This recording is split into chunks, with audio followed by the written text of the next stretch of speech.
I thank God all the time for all the people that have been part of my life and career that have helped me get here and maintain this all this time.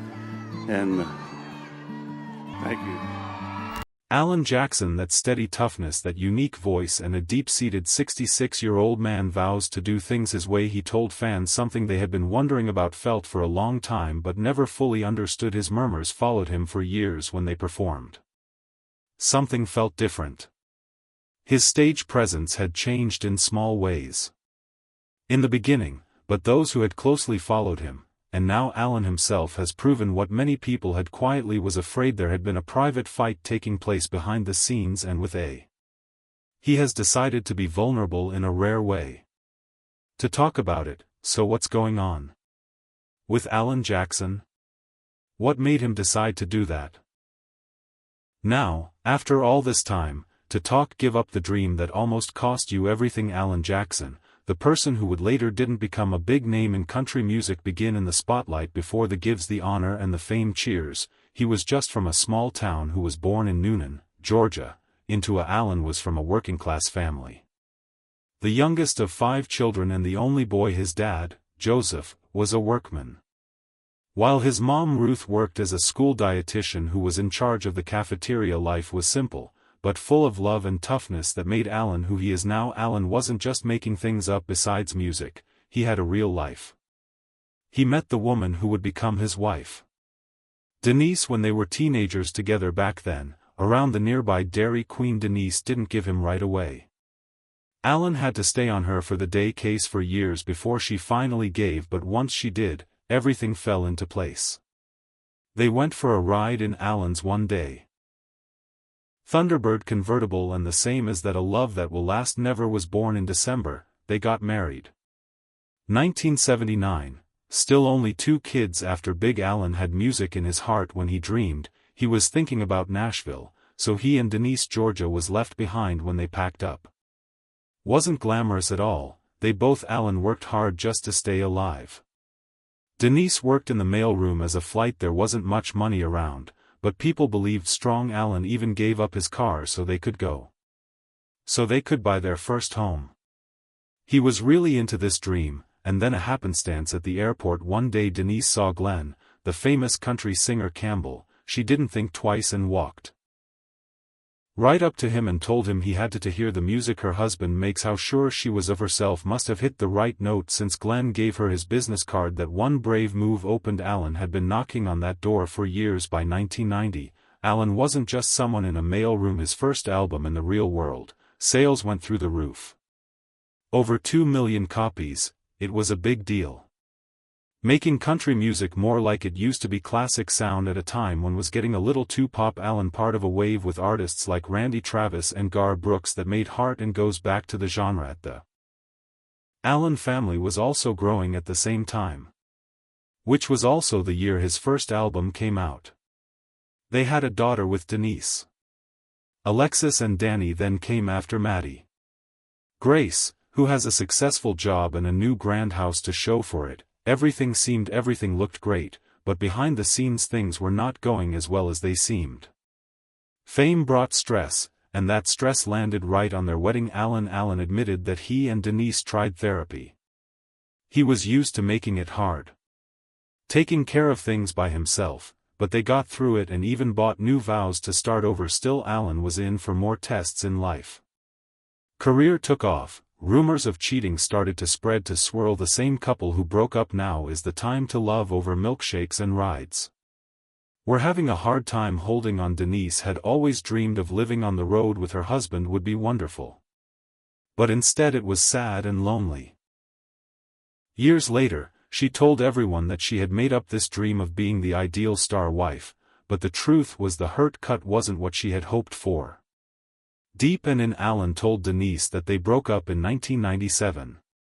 That after 18 years, they might just couldn't fix it. He thought they both deserved more. Denise was devastated, and left to take care of their 3 daughters, having to deal with depression and try to figure it all out. After Denise and they broke up because of his infidelity, that Denise had to deal with something more than just broken hearts. It was a spiritual awakening for her. That moment changed everything for her. Helped her forgive Alan even after all the pain they went through about 4 months apart trying to get better in their own ways, but in the end they got back to each other and chose to give their marriage another chance now. You'd think that after what with that kind of storm, things would finally life had another plan for them, though. Curveball waiting for them just at the right time partying in Florida for their anniversary. The call Denise got rocked her world. She got colon cancer out of the blue. She had always been strong and healthy. The last person anyone would think would get that kind of diagnosis, Alan right next to her when the call came, and they came through and didn't waste any. They were glad that vacation was over quickly. Went back to Nashville right away to get ready for the next steps in radiation. Alan usually gets chemotherapy for it all. It was rocked to the core by the core for the first time. He felt the vows you made at your wedding for better or worse, and in true artist style, he listened to music to deal with everything. After Denise was diagnosed a few weeks ago, he said the song just came out of him. The words to "When I Saw You Leaving," he didn't even tell Denise how he felt about it right away because it hit, so when she finally heard it, she broke down in tears. Down in tears, but those tears were not pure with love and comfort. It meant a lot to her, on whom he could lay his heart. That kind of paper that marked that experience, another big moment in their lives. They got rid of their house in Florida, and Nashville is where they will stay for good. Fought with all her might and she beat the cancer, thank God, but the journey had left its mark, and she came out stronger, more stable, and more focused on what's important. The Quiet Country by Alan Jackson. Freedom. In the late 1990s and early 2000s, country music began to change. It began to sound more like pop music. Better production and crossover hooks that some fans really liked. The new some people felt like the heart of the wave. That's why country music was getting lost.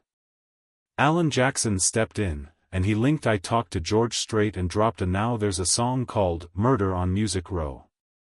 They didn't hold back in the song. Said, "Hey, you guys are killing it. People listen to." What's crazy is that this song not even put out as a single, no radio push. Not a big ad, but it made a lot of noise and reached the highest album cut, which means it wasn't even meant to be a single to hit the list of the hottest country singles and tracks. Back in the days of broadcast data systems that broke the record that was held by Gar Brooks with Bella Wood and Those Who Are There definitely noticed. The pair was chosen to open the 2000 ACM Awards. Even Rolling Stone liked that song. Added their praise for Jackson's raw performances from the heart, as opposed to the shows with a lot of high-energy fireworks from G. Brooks and Shania Twain, while others wrote about shows 9 lights, costume changes, yards. Jackson kept it simple. He was just a man. His guitar and the music. By now Alan Jackson already had a history full of hits and awards, but in 2002, he released a record that stood out even more. Drive. That project won a lot of awards such as Album of the Year at both the one of the most prestigious awards in music is the CMA and ACM. One of the songs that stood out was Where Were You? When the Earth Stopped Moving was written. Jackson got angry after the 9/11 attacks. I wasn't trying to be political or he just wanted to say how patriotic how he felt and how the song came to him was almost spiritual, and he sang it into a recorder in the night and went to sleep without a guitar, not overthinking, just poured out raw emotion into a melody, which is another standout on the album. Was the title track Drive for Daddy Gene. It wasn't just a hit. It went #1 on the Billboard Hot Country Songs chart and even made it to the Billboard Hot 100 at number 28. The song video with both animation and real-life action with scenes from Jackson's childhood won Video of the Year at the 2002 ACMS. This wasn't just a car song, it was an honor for his dad Eugene Jackson, who died in 2000. Alan, I didn't want it to be sad. He said goodbye because he wanted to enjoy the small memories that matter, the kind that stick with you. At the funeral for his dad, Alan learned how much he respected his father. Was in the neighborhood, he said. Found out more about his dad after he died than he did while he was alive. The song's simple lyrics show that, but strong in how real they feel. In the first verse, there's that moment of getting a used 18-foot boat together. You can almost see little Alan going to get it with his dad while riding along. The second verse takes us to a Dusty on the road with a load, and that's sweet when his dad lets him take the wheel. Then the third verse, which is the going full circle, Alan is now the dad.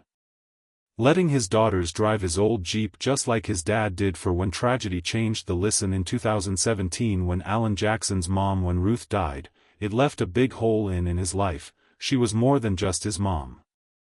To deal with the loss of his father, he looked at the one thing that had always helped him understand that he wrote a song called Where for World Music. The person in her heart has always been for her funeral, which made it even more. What made the song unique was that it had a Ruth reading from the Bible on tape passage that his sister had written audio months before she died, hoping the family would have something to do. Jackson later talked about how to hold on to he was glad he had that recording.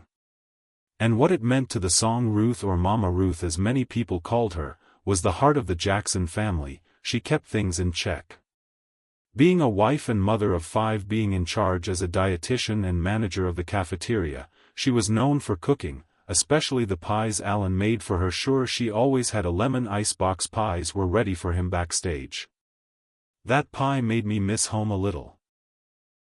Whenever he went, it was funny that it was a hit with everyone except Merle Haggard, who wasn't a fan. Ruth told Alan to look into gospel music. Those things led to the album Precious Memories, full of simple, heartfelt hymns from his upbringing as a Baptist. He wanted the songs that make you feel the same way they did when as a child in church. As a final, he gave his mom that album as a gift for Christmas right before she died, but breakup wasn't over with him yet. In 2018, just 1 year after his mother died, Jackson's family was hit by another. His son-in-law Ben Seligman died, which was terrible. After he fell on a Jupiter boat. Doc Bill had been trying to help a woman on a boat when he fell and had serious head injuries. He was only 28. Ben, whose full name was Samuel Benton Jackson's daughter, was married to Seligman Maddie in October of the previous year, 2017. Their love story began at a friend's wedding, but it took a lot of hard work over many years Ben's part before Maddie agreed to a date. He drove almost 4 hours just to have dinner with her, and then they couldn't be apart. Their wedding was on the cover of Southern Bride Summer/Fall 2018 issue. After he died, there were wedding pictures in the magazine online and talked about their sadness because of the news. Davidson County District Glenn Funk, the lawyer, remembered Ben as he was a rising star in their office. Respected, loved, and acted like a real Southern gentleman as an assistant DA. Tony Meade also talked about how Ben brought happiness and kindness everywhere he went. The office gave him a heartfelt thank you, a Facebook post that shows how much he meant for them. There's still some doubt about the reason Ben was in Florida that day, but Alan Jackson does own land there, which is why it wasn't strange for the family to stay in the area. For Jackson, life always been about making music, and hit after hit of stories had poured in out of him. But after losing both of his mother and his son-in-law, something, he left the studio because things had changed. What made him want to write, and the record slowed down his last album at the time.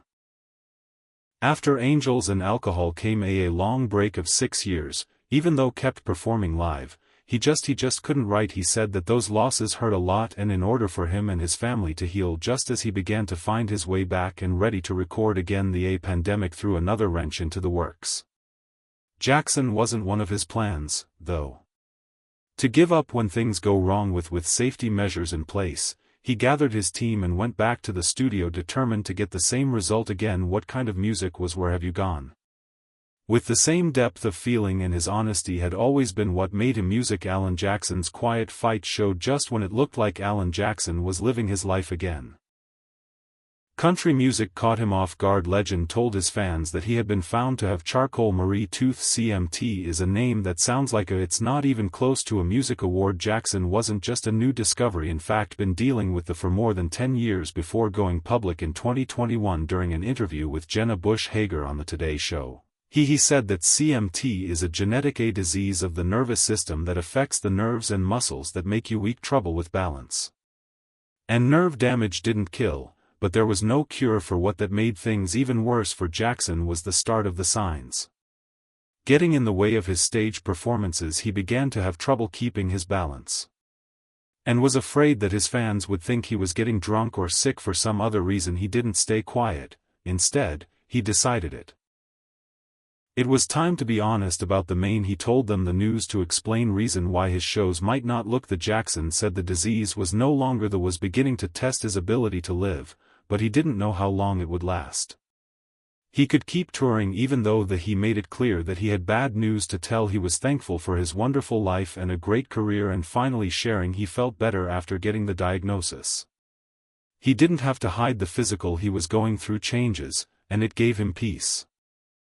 Knowing that other people would get it, why he walked the way he did or where his step on stage CMT, which was the caught in 1886, is a rare, and it shows up in a complicated state in different ways depending on what makes each person unique. Even if it's not life-threatening, but it does cause long-term nerve damage is usually what doctors say it is. With blood tests and close watch over the symptoms of the nervous system can include muscle weakness in the foot, scoliosis, appearance issues, and sometimes even issues some people have trouble breathing or talking. People with CMT have to wear braces or go through public foot surgeries to treat symptoms. People such as Julie Newmar and Anthony Ramos has also dealt with the illness. Alan is still, even with all the problems, Jackson wasn't ready to leave the music just yet. Writing songs and keeping old-time country music alive stayed his biggest passion. He wanted whose music will live on through the years he made and was determined to keep. He kept going as long as his body would let him. Said he had never liked the idea of an emotional farewell tour. He said he'd keep performing as often as he could without making a big deal out of leaving. Jackson had been in the middle of all this, thoughts on life, family, and music. In April 2021, he put out a sad song. It was a song called "You'll Always Be My Baby," honor to the bond between a dad and his kid daughter, taking pictures of early memories as a child to an adult. The song made me feel very personal, especially since you know that Jackson had 3 girls of his own. Hearing aids with his wife Denise, and both critics and fans said how touching and real, as the lyrics called it, the great music for a father-daughter dance. James Brown seemed to show a lot of emotion to this new part of his music. He said that his most recent album had a sound more country than even his work from earlier. While listening to the last mixes in his car made by his longtime partner Keith Stegall, he shocked himself by being moved to tears. The music's emotional weight and the pictures it took seemed to hit him all at once. It was a reminder that no matter what was going on in his body, his heart was still deeply based on the songs he made. Through it didn't matter what, his fans stood by him.